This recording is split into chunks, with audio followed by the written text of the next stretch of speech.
I want you to move from overwhelmed by information to confident in what really matters. I want to help you move from being unsure towards direction and purpose in your healthcare. I want to introduce you to health experts. I want to let you in on tough conversations on women's health. I want to give you a place where you can lean in and learn how to take care of yourself. Let's transform your health. Let's get clear on your goals. This is Women's Health Unplugged. I'm your host, Dr. Jordan Robertson, naturopathic doctor. Okay, so welcome to another episode of Women's Health Unplugged. And today I'm so grateful to have an opportunity to connect with Dr. Stacy Sims. Stacy, I have been a huge fan of yours online for quite some time. I love the message that you are bringing to the table about multiple things, but primarily like the lack of focus on research in women's health and how that's affecting the way that we deliver information to women about their health, whether it's from nutrition or exercise or otherwise. Thank you so much for being on the show. Thanks for having me. I'm excited to share more information and keep getting words out. It's great. So I love your TED Talk, and I will put a link to that in the show notes so people can go and watch that. But can you just sort of describe how you got to where, because I love that story of sort of how you got yourself to this point and how this became such a passion for you. And really, it sounds like totally changed the direction of your career. Yeah. So how did I get all involved? I started really at university at Purdue when I was doing my undergrad, and I was a rower. And we were training just as hard as the men, the lightweight men. And our boat of women would, at some points, not be able to produce the power or have the performance where we should have, because we're training like the men, we're following the same schedule and that kind of stuff. And at the same time, I was in the exercise and movement sciences undergraduate program and doing like metabolism labs and stuff. And so I remember distinctly that we were asked to run on a treadmill once with a carbohydrate drink and once just plain water. So it was a week apart. And when we got to the results, they're looking at my results versus the two guys who did the same test, and mine were completely, quote, an anomaly. And I was asking, like, why is this? Why is this? And the professor's like, well, sometimes this happens. Women are usually an anomaly in these kinds of things anyway, so we'll just discard your data. And then at the same time, I was starting to think, well, what's going on with our boat? Because we have head of the Charles coming up, and we're starting to get a bit flatter instead of peaking. So all of these questions started really ruminating at the same time. So as I'm in class and learning all this stuff, I kept noticing that all the stuff was on male subjects, male participants. I kept asking the question, well, what about the women? What about the women? What about the women? Distinctly told, we don't know enough about men, so we don't study women. And, well, women have a menstrual cycle, so they're often not included because it makes it too difficult to study. And I kept hearing this over and over, and it was like this drive from an athletic perspective versus the drive from the academic perspective of being angry, of, well, I look at the men I'm training with and they're much heavier than me and they tend to recover better than me. So am I not fit enough? Am I not eating right? But it wasn't just me. It was across the board.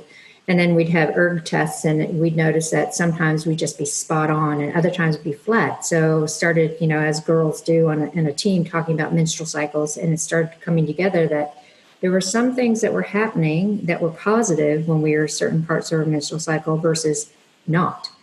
And so then that kind of rode into my master's degree, where I started looking at overtraining in female athletes and what are some of the issues with menstrual cycle and overtraining, and still getting the same pushback of, well, why do you want to study women? We don't know enough about men. So over the course of 20 years or more, I kept getting that. And as I got through like my master's degree, even got into my PhD, postdoc, working at Stanford, getting all the same messages and pushback. And I just kept fighting it, going, women make up more than the majority of the population, or more than half the population.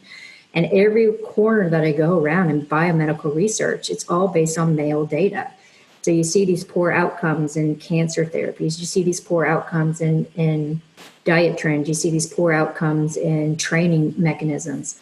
Because I was at the same time racing at a high level, road bikes and Ironman and stuff. So there's all these things that kind of just push together, both as an academic and as an athlete, that keeps driving this. We need to study women, which is how I kind of ended up where I am now. It's been a long journey, but past 3 years, people are starting to listen, which I laugh about because I'm like, wait, I've been saying this for 20 some years. And now it's just in the past 3 years where people are like, whoa, women have menstrual cycles. We need to track it.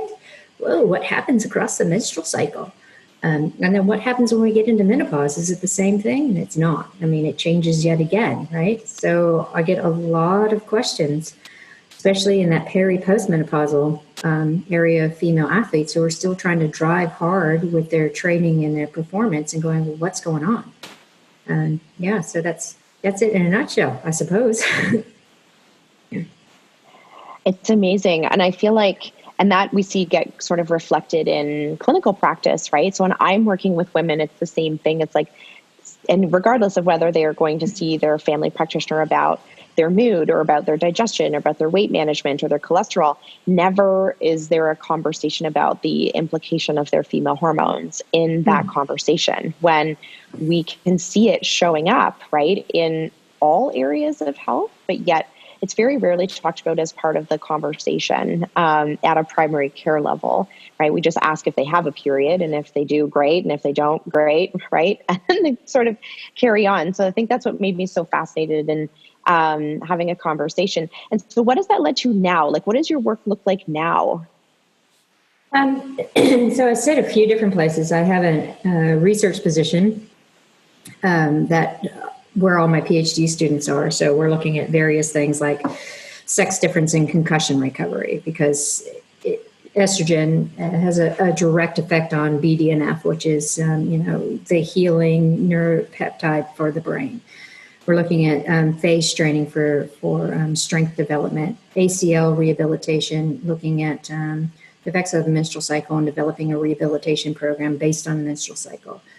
We're looking specifically at the combination of the socio-cultural aspect as well as the physiological aspect in low energy availability and the subsequent relative energy deficiency in sport. So it's looking at the pathophysiology and how to prevent it, and then also all the ways that we can use the menstrual cycle to our advantage. So that tends to be the academic aspect. And then from like the getting the information out there, writing books, creating courses, doing seminars, lectures, that kind of stuff, really trying to take what we know from a really good scientific approach to disseminate out the right information. Even things right now, like I was saying earlier, the immune system. Like there's so many people who don't know that the immune system has different responses across the menstrual cycle, where the low hormone phase, the body's really primed to fight off virus and bacteria. And then the second phase, or the high hormone phase, you're a little bit immunocompromised because the body is trying to allow you to be pregnant. So it doesn't want to have your immune system kind of kick in and kill off a fertilized egg. So, I mean, then that has implications on what kind of exercise you do, where you go, what kinds of things you do, especially in this current environment with the COVID-19.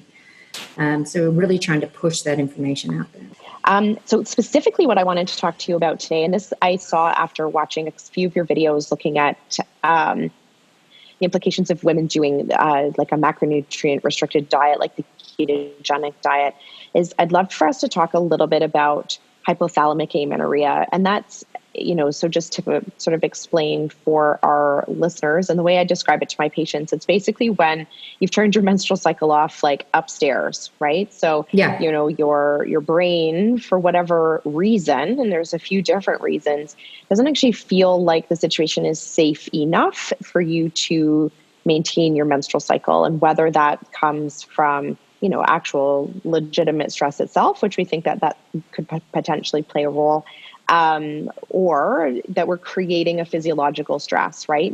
Like low calorie dieting or high intensity exercise. And that's something that I see quite a bit in clinical practice, but find that it's something that is sort of common knowledge around among women, sort of the implications of both diet and exercise on their cycle, and also just with the culture of sort of restrictive dieting, clean eating, and high intensity interval training. I think I'm seeing sort of a marriage of all of those things, especially in the sort of like online sphere where women are gathering so much information about their health that it's creating this risk essentially in patients where they are affecting their own menstrual cycle by choices that they're making in their health that, doesn't maybe fall on the side of the coin of anorexia, which maybe as a clinician that's very easy to see, but there's still this sort of like huge population of women who are at risk of disrupting their cycle because of those health choices. Can you give me a little bit of information, or I'd love to hear what your thoughts are on that and what you've seen sort of progress in our understanding of amenorrhea in the last couple of years? Yeah, so we really start a few steps back with what we call low energy availability. And people don't really tune into that. They're like, yeah, whatever. And there's a lot of reasons behind it. So it's not necessarily intentional food restriction, like an eating disorder. It is the underfueling for health and activity. So when you look at like the fasting diet or the ketogenic diet or intermittent fasting, all these kinds of things play a role in it, because it's not just not getting enough calories in for the day, but it's also how you address those calories throughout the day. So I'll give a couple of scenarios. So we look at a woman who heard that she should do some fasted cardio. So she'll do the intermittent fasting aspect where she's not eating overnight. She'll get up, she'll go for a run, fasted, and then she'll come back and she might have like a bulletproof coffee. So it's, high fat in coffee. And then that fills her up until, lunchtime, which might be delayed at like 1:00. And then she's eating clean, or she's following another diet trend of sorts. So she has in her head that, or she's been guided that this is the appropriate means, like you're eating clean, low processed food, higher fatty acids. And all that has a little bit of health behavior behind it, but it gets a misstep. And then she might have a strength session or something in the afternoon, and then she'll have dinner, and dinner might be a little bit late, so she'll skimp on the calories.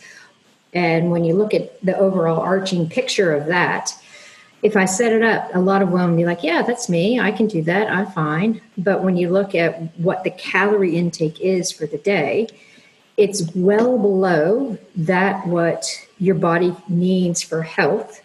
And then you're adding the stress of exercise on top. So your body goes into a little bit of a conservation mode. So it starts to perturb what we call kisspeptin. And kisspeptin is a primary neuropeptide that stimulates the gonadotrophin releasing hormone.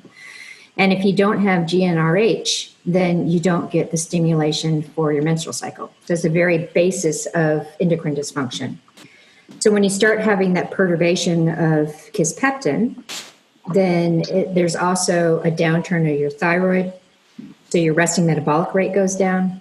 You have a stimulation for putting on more abdominal fat, so a lot of that visceral abdominal fat. So I'll have women who are talking about how they're getting slower, they're getting more tired, they're putting on belly fat, but yet they're following this diet or this lifestyle. So we look at fueling for each workout, because you want to fuel appropriately for whatever you are doing. And then there's room to move with what kinds of food you're eating the rest of the day. So that's one scenario. Then another one that's really common is women get up, they have a little bit of something before they do their early morning session, and then they come back and they have to get the kids out to school, they have to get to work. They get to work and they're busy. Then lunch is delayed, and they might have to eat lunch at their desk or on the go, and they're not eating enough at like 1 or 2 in the afternoon. Then they get home, they dinner, kids, bath, bed, that kind of stuff, and they're starving. So they book in their calories towards the end of the day. But what they haven't done is they haven't addressed the fact that they had training in the morning and they've maintained this breakdown state or this catabolic state. So your body's held in this high stress state the whole day. And even though you're getting enough calories in to match everything you need, they're at the wrong time. So your body stays in this elevated catabolic state, which again perturbs kisspeptin and downregulates your entire endocrine system. And it's pervasive. We see maybe 55% of recreational active women are in this low energy state, but it's not clinically identifiable because there isn't any real evidence to show that their iron's dropping, their resting metabolic rate is dropping, because they'll sit on the low end of the normal in the range. And the doctors will look and be like, no, you're fine. But they're not. So when you start looking at like CRP might slightly go up and your ferritin goes down and your estradiol might be in the normal range, but it's in the lower part than what's normal for you. So there's all these signs if you keep track. And then you start to see this downturn. And then from a physical symptomology, it's poor sleep, it's that deadened fatigue, it's needing coffee to wake up. It's putting on belly fat, even though you're exercising and you think that you're eating properly. So all of these get wrapped up and women are like, what the F is going on? I don't understand. And so a lot of people will either keep pushing. And so one of the answers is increase high intensity training, increase resistance training, change my food. I need to decrease calorie intake because I'm putting on weight. And so they get into this catch-22 where they just keep perpetuating the low energy take until they get into that hypothalamic amenorrhea and full relative energy deficiency in sport. And so that low energy state is where I'm trying to focus on most of my research to find specific things that women can put into place to get them out of this low energy state before they get into that full-on clinical diagnosis of hypothalamic amenorrhea, REDS, or, as people used to say, the overtraining syndrome or adrenal fatigue, where they're just so far out and down the other side that it takes years to come back from. And do we know, and I see that, right? And especially when women are tracking their caloric intake, and it's so easy for that to be missed, right? Because we're not necessarily having a good conversation about the timing of the meals or the timing of their meals with respect to their exercise. And so I think what you're saying is that even if women are eating, calorically, if they're eating enough, but if the timing of it of the day is not appropriate or the timing of it against their training isn't appropriate, it sounds like we're more sensitive to that than maybe a male counterpart who could probably squash all of their calories into a 5-hour window and not feel the difference. Is that true? Exactly. Yeah. Because women are more, like the kisspeptin perturbation is way more sensitive in women than in men, because we're designed to reproduce. And so the body's very sensitive. If you don't have enough calories to support your own health, then you're not going to have enough to be able to bring a pregnancy to term. So when you start to drop too low and you don't have enough carbohydrate coming in, and you don't have enough to have that feed forward and feedback mechanism for kisspeptin to signal GnRH, then this is where you start to have all these issues. But for men, it's a much lower threshold. And we're also looking at we measure energy state with regards to how many calories per fat-free mass. So the threshold for really active women, we say, is 45 calories per kilogram of fat-free mass. But we know the threshold for men is much, much lower. So men can get by on 15 to 30, but for women, that is clinically in a state of relative energy deficiency of sport. So these thresholds are vastly different between the sexes. Which is why you see this upsurgence of intermittent fasting working, ketogenic fasting working, ketogenic diet working, the low carb, high fat, all of these things, because it's driven from male data. And the men are out there saying, look, this is fantastic. This works. And if you're a woman, you should be doing this. But they don't have the necessary data to show that it does work. And yes, something will work for 3 months, but then the repercussions of that start to come out. Because women will be like, hey, this works for me. It's fantastic. If I lost so much weight, I want to do this, I want to do that. Sure, for 3 months, you can do anything for 3 months. So when you look at the long-term health implications after 3 months, that's what's not being discussed. Because no one wants to come in and be like, hey, all of a sudden this isn't working for me. I'm starting to feel really tired and my menstrual cycle is gone. And wait, I can't say that. I better start training harder. And so that after 3 month discussion is one that isn't circulating on social media, isn't circulating in the case studies and stuff. So That's where I'm like, we need to focus past this 3 months and get people to understand that all these diet trends are based primarily from male clinical data for obese men needing to lose weight quickly for surgery. And then you have the misstep of, oh, it works really well, let's bring it into the fitness world. And then in the fitness world, the vast majority of people who are on social media pushing this are things like precision nutrition or male personal trainers with a huge following, and they're not looking specifically at women. And when you do start looking specifically at women and cutting it down, you're like, wait, this doesn't work, but I can't say that because I've already promoted it. Yeah, it's so interesting. And do you think, I mean, so some of the research I've looked at for hypothalamic amenorrhea, like some of the sort of interesting pieces about it is the women that seem to be at risk, because not every woman's at risk, right? Or they aren't at risk at the same threshold. So it's not if we say, okay, if you're in a 300 calorie deficit, you will get amenorrhea or you'll lose your period. The example I use for my patients in office is I'll say, all the women at the Olympics, and I make up the numbers, but 50% of them have their period and 50% of them don't, even though they train the same, eat the same, and they even maybe have the same coach. For some of them, the stressor of the exercise and diet and the strain on their body is going to produce amenorrhea, whereas the other half, they're fine. And I don't know if we completely understand that beyond looking at models of, allostatic load and stress. Some of the research that I've looked at for hypothalamic amenorrhea also shows this predisposition for those women to also have comorbid anxiety and also have comorbid disordered eating, or even just maybe not full-blown disordered eating, but patterns of thought that are leaning towards disordered eating. Those are the women that appear to also be at risk for hypothalamic amenorrhea. And I think maybe that's chicken and the egg. I don't know what your experience is with looking at that. Oh, so this is where I've started a couple of projects with a colleague here, Professor Holly Thorpe.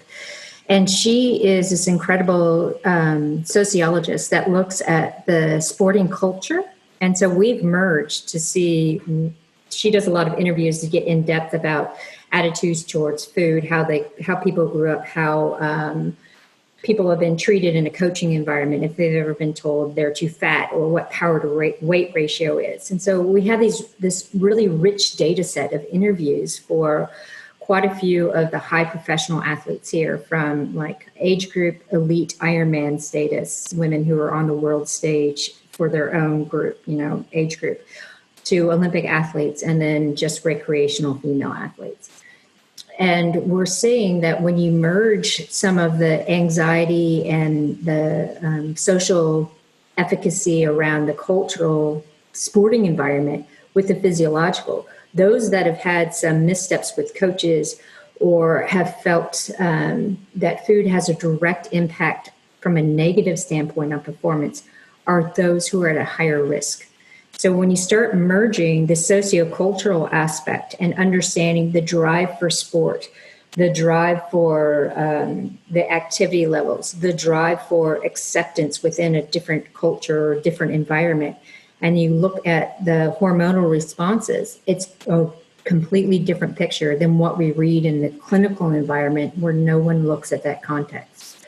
So when we are really trying to pinpoint who's at risk, you have to look and say, are you from a Pacific Island or a Latino population where you can't say no to food and when you're at home, because it's not just nourishment, it's the whole aspect of love and surrounding and feeling good, versus the white culture where a lot of us grew up with the Kate Moss supermodel, where you have to be super skinny and you don't want to eat. You don't want to admit that you eat.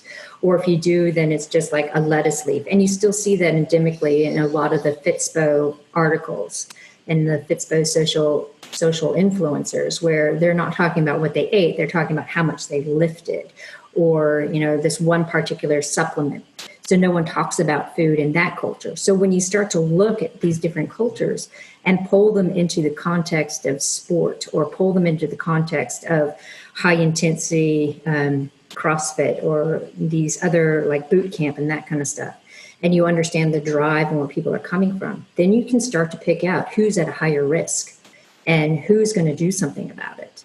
And that's this transdisciplinary aspect of research that is starting to come into play, but is still a novel idea. Like, we're trying to get a lot of these papers published, and you send them to BMJ, and like, it doesn't quite fit because it's not clinical enough. You send it to a sociology paper, and they're like, there's too much physiology in here. So we're starting with case studies and having to write them case studies and find journals who will merge them together. And once we start getting more traction, we're starting to get some more traction in the British Journal of Sports Medicine to really understand that cultural side of things. And then when you layer on that with the anxiety and the depression, and you start looking at estrogen effects on the brain and neurotransmitters, and how, women who have PCOS tend to have a greater risk for anxiety and depression because of estrogen and serotonin interplay in the brain. And then the higher androgenicity of PCOS versus those women who have more progesterone and less estrogen. So when you start looking at the hormone interplay on the brain, the cultural aspect, and then the physiological outfall of low energy availability, you get a really good picture of who's at a greater risk for low energy availability or full-on eating disorders. Mm-hmm. And even just, it becomes such a self-fulfilling prophecy, right? Because then they lose their period, they lose all of the mental health benefits of their female hormones, which is such a tailspin for those patients, right? Because if they already were predisposed to anxiety and we have a few anovulatory months, they're not benefiting from their estrogen, and often are getting treated with the pill, which maybe that's a whole other can of worms that we're don't have the time to go into. But our treatment for it, right, if it ends up being pervasive for more than 6 months, is often, again, looking at those synthetic hormones that really aren't giving the women the kind of mood support that they would maybe need to solve the deep root of the issue, which is an anxiety-driven, low energy availability, and now low hormone state. It's such a tailspin for those women, right? Yeah, exactly. And I get very frustrated when you have a 14 or 15-year-old girl who's concerned about her skin or weight gain. And she'll have some heavy bleeding because it's just like her menstrual cycles have just started. And she'll go to the GP, and the GP will be like, oh, we'll put you on a pill.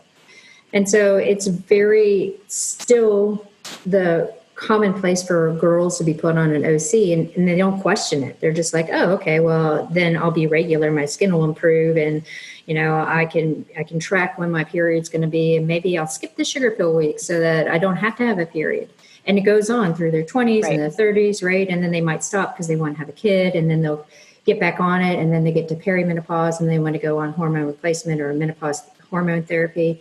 So there's never a chance for their body to be able to express their own hormones because these synthetics downregulate so much. They downregulate your natural hormones, so your body never has that opportunity. And I am notorious for saying if you don't have your period, then you're not a healthy athlete. In context, and the fact that if you're on a pill, we don't know what's happening with your endocrine system because your whole system is downregulated, right? And then when you get off the pill, it takes a few months for things to start cycling normally. But if it doesn't come back, then we know something is wrong. We can start looking at LH surge. We can start looking at FSH. We can start looking at ferritin and really get into the good picture of it. But I just get so frustrated when people's automatic response is, you should be on the pill. Because there's so many negative health implications for active female who gets put on an OC, who stays on an OC, not from that endocrine standpoint, but also adaptation. So we know that the OC down regulates your VO2 max, so you can't hit high intensity. You can hit the gym and you'll put on muscle mass, but it's not functional. So you get wider and thicker muscle fibers, but it doesn't mean that's increased strength. So this is a reason why people put on weight in the gym, but they don't actually progress in how much they're lifting. So there's just so many implications where I'm like, let's just get off the pill and see how your body normally works. And then we can look, if you need to be on something for health reasons, for PCOS, endometriosis, or, birth control, then there are other options. But until we know specifically how your body works and responds, we can't put steps into place to keep you healthy. Mm-hmm.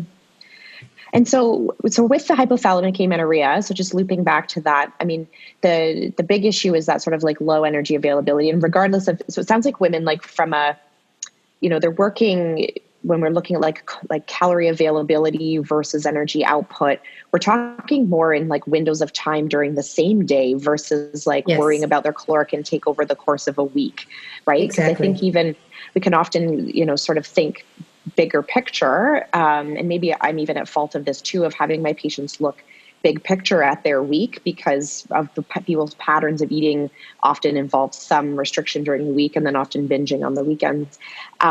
But we need to maybe be looking a little bit more finely at the way women are sort of building their day, especially in the context of exercise. And then, so for women, it really is showing up as these anovulatory cycles, and eventually a suppression of their menstrual cycle completely. And how long, when do we start to see the negative consequences of that going on? I mean, I think we could probably both argue that we see that in the same month, especially from a performance perspective. But when we're looking at like long-term implications for women, we're often not paying attention unless it's, our period's been gone for 6 months. And then clinically, we're just inducing a withdrawal bleed, right? Like we're all almost only ever thinking about it from like a uterine lining perspective. And I'm sure many of our listeners would recall like being put on 10 days of medroxyprogesterone just to get themselves a period. But where do we start to see, like at what month are we starting to see the long-term implications of this? Well, we know after 4 days of low energy availability, you see an impact on your thyroid. So you start to have a little bit of thyroid dysfunction and a downturn of thyroid activation. So that's the first step where your resting metabolic rate starts to go down. And the thing about your resting metabolic rate is it's so incredibly difficult to bring it back up. So people are like, oh, do resistance training. But when you look at the literature about resetting and bringing your resting metabolic rate back up after having this downturn, it's incredibly difficult to bring it back up. So, I mean, like you look at people who've lost a lot of weight, and because they were at that higher weight and went through severe calorie restriction and excess energy, got into this energy deficient state, and their resting metabolic rate has come down. If you measure their resting metabolic rate versus someone who's never gone through that severe weight loss, and they're the same body composition, age, fitness match, right? The person that lost all that weight will be 300 to 500 calories lower than someone who never did. So that resting metabolic rate plays a critical factor in how we go through the rest of our life, because we know that it comes down across the board with age. So then you end up with this, you see people are like, well, I can't eat anything, I'll put weight on. So then you want to look at that resting metabolic rate. So after 4 days, you start to have this interference. So yes, it is within that first month. You start to see it. And the athletes from a physicality point of view, or really active women from that physicality point of view, will attribute 4 days of training in that first month with lack of sleep or high stress. They are not attributing it to, I'm not fueling appropriately for each thing that I'm doing. I'm not taking a couple of days of lower strain to allow my body to adapt and repair. The other aspect that people don't really remember is that the reason we do exercise is to stress the body and then allow it to understand that stress, to adapt, to get stronger. So women who, like I've had people go, well, I do Orange Theory in the morning and CrossFit in the evening. How is that? I'm like, that's 2 high intensity sessions in a day. They're both very similar. And you probably do Orange Theory fasted, and then you go to CrossFit after work before you have dinner. So both of them are relatively low in energy and fueling. And you're not going to be able to hit those intensities that you want for either one of them. You're going to stay in this gray zone. So you're not really hitting that high intensity to get adaptations. You're just staying in this moderate discomfort where it's just a high stress all the time. And when you start to break it down and explain to women, like, you need to fuel for what you're doing, and then you can look at, what kinds of other food manipulations you're going to do through the day. If you're trying to lose weight, then it's better to really focus on fueling for what you are doing, recover from that, because then your body will understand the stress, adapt, get fitter. You also stop that breakdown state or that catabolic state so that you don't get hormone perturbation. And we know from research that's coming out in the past 2 to 3 years that within day calorie restriction, so people who book in their calories or they don't address fueling around their training, get into this prolonged catabolic state and they get this endocrine dysfunction. For women who are restricted calorie, high protein, but are fueling appropriately for each session they do, don't experience that.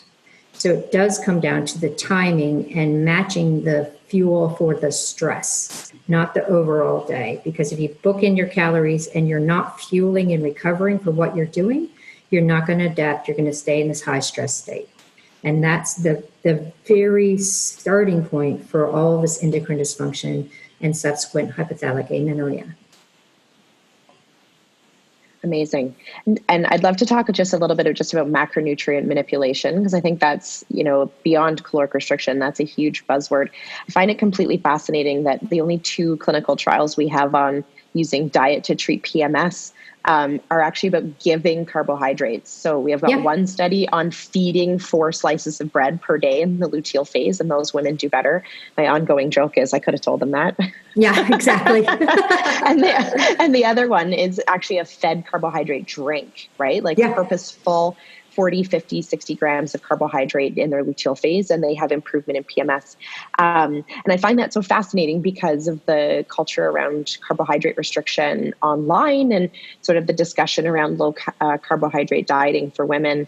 That's really taking them like so far below what is appropriate as far as, and so, tell me, like, let's talk a little bit about that. Like, tell me, so beyond calories, right? Because I think it's fair to say that, like, and maybe we need to define it, like, too far below. Is it below 300 calories below their needs, below 500? Like, what do you think sort of the cutoff should be when we're talking about caloric intake? I don't really like to talk about caloric intake because it does vary so much, right? And generalizations, because we don't know fat-free mass. We don't know outside of training what people do. Right. And the same with like macronutrient manipulation. Like, I find it really interesting that people are so focused on macronutrients. So you'll see people are slugging back protein drinks or eating bars, all this engineered nutrition. And we're not as smart as nature. So we're missing out on so many things when we're thinking about just the macronutrient aspect.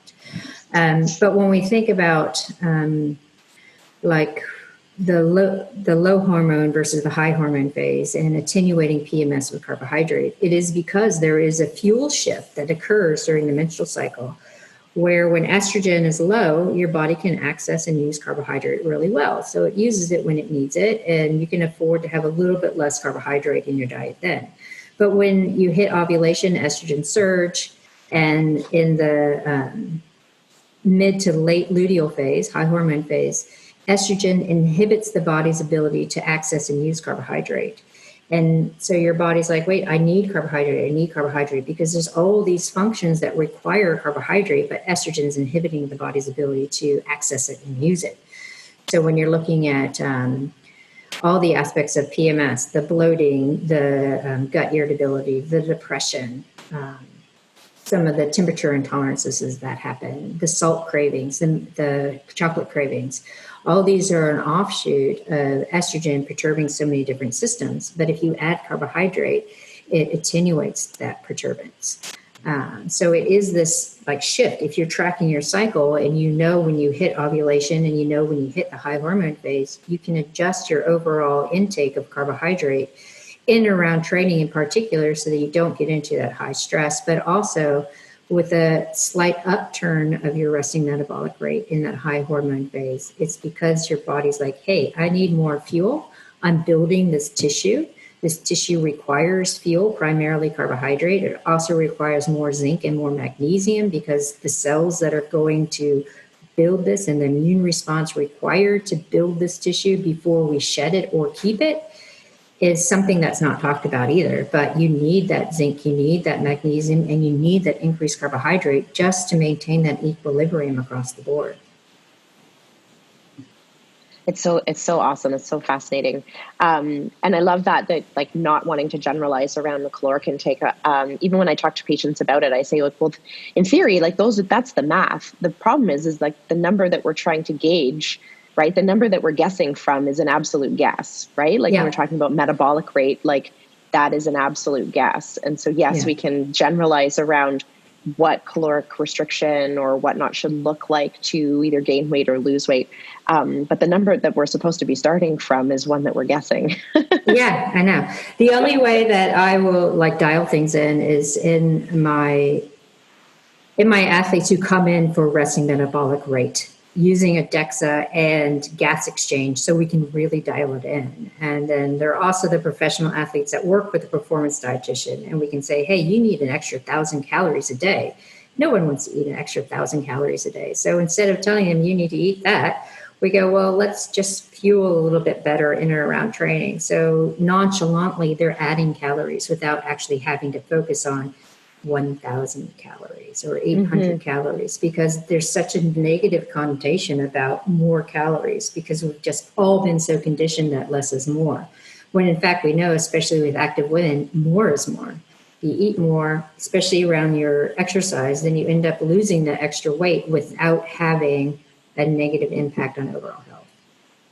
Mm-hmm. So what do you feel like the treatment for hypothalamic amenorrhea needs to look like? Because I have some opinions on that. And I mean, most of the literature at this point seems to be just focused on caloric intake, right? So if we just feed women up to a certain BMI or a certain percentage, then we have this expectation that their menstrual cycle will resume. Like, what are your thoughts on that? Just sort of like, come full circle for the people that are listening and they're recognizing maybe some of those pieces in themselves. How broad does the treatment for this need to be? Like, how multifaceted does it need to be? So, I mean, like I get into discussions with Nicola Rossi, who wrote No Period, What Now? And she's very focused on an absolute amount of calories for everyone and absolutely no exercise. So I look at it and go, well, that doesn't work for a lot of the people that I see on a daily basis. I have professional athletes who can't break contracts. They still have to go racing. They still have to perform. I have other athletes that are, hopefully it happens, but gearing up for the Olympics, so they can't stop training. But they still want to maximize performance benefits and get healthy.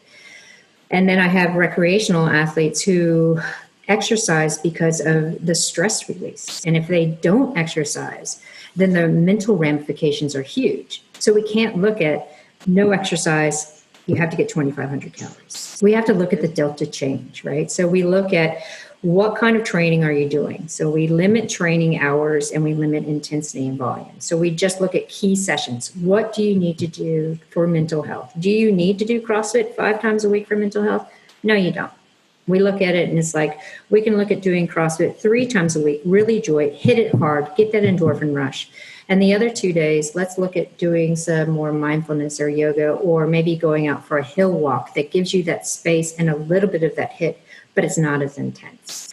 And then we look at fueling in around all those sessions. So we're reducing the delta of calorie deficiency and we're reducing the delta of that stress.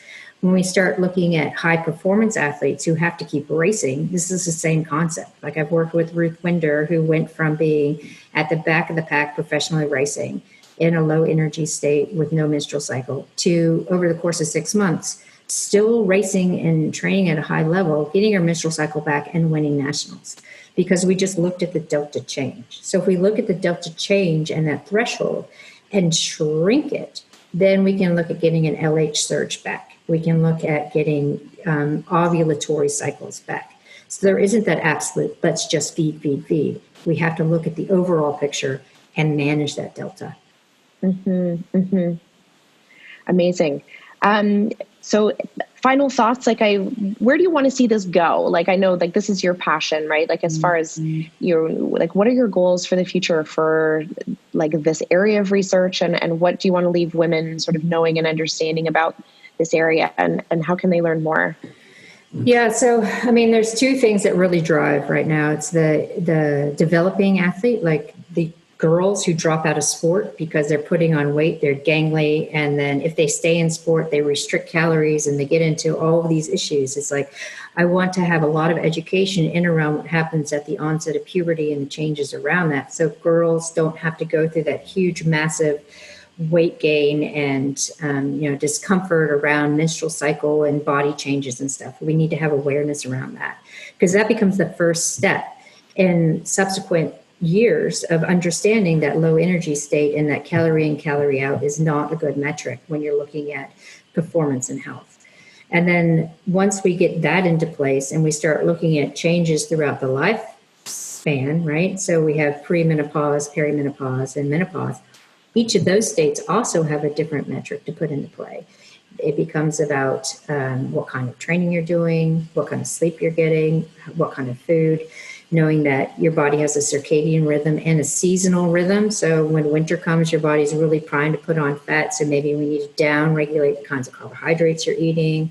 So there's a whole education component that needs to come in, which is more than my life's work that I can achieve. So I'm upskilling PhD students and stuff to do this, right?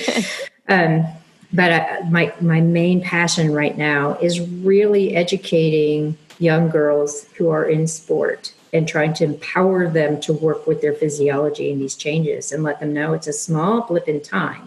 But if we look at fueling appropriately and changing some of the training you're doing for this 1 to 2 years of weirdness, then you come out the other side much stronger from a physicality point of view, but also mentally understanding what you need to do to stay healthy without having a negative impact on self-efficacy.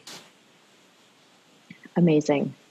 Yeah, I think that's so important. And I even when I think about my daughter's 8 and she's in gymnastics, and I think about the importance of that whole message, right? For that whole entire generation of young women to see their menstrual cycle, just like you've said, as an ergogenic aid versus something to be worried about, right? No, maybe you want to get your period on the day that you compete, right? Yeah. And having them even come to understand the differences there. And I think that's so admirable. I so appreciate all of your work. If people want to learn more from you, how can they get in touch? What's the best way to get connected with your work and what you're doing? So we have hello at Dr. Stacy Sims. That's a general email address that goes, and I'll answer questions there. And then on social media and web is all Dr. Stacy Sims. So keeping up to date on latest research that's coming out, some of the courses I'm rolling out, also just my take on some of the messaging that's coming out. I get upset when people just read an abstract and put out a media press about things. I'm no, you can't just read the abstract. So I'll get into depth about all that kind of stuff. So everything I do kind of revolves around the Dr. Stacy Sims website and social media. And Awesome. Thank you so much for sharing your time and expertise with us today. I very much appreciate it. Yeah, thanks for having me. It's been fun. Thanks. I hope you enjoyed that episode of Women's Health Unplugged. My goal is to help you feel more confident about your health. Please remember that what we talked about today in the podcast does not constitute medical advice, nor was a doctor-patient relationship formed.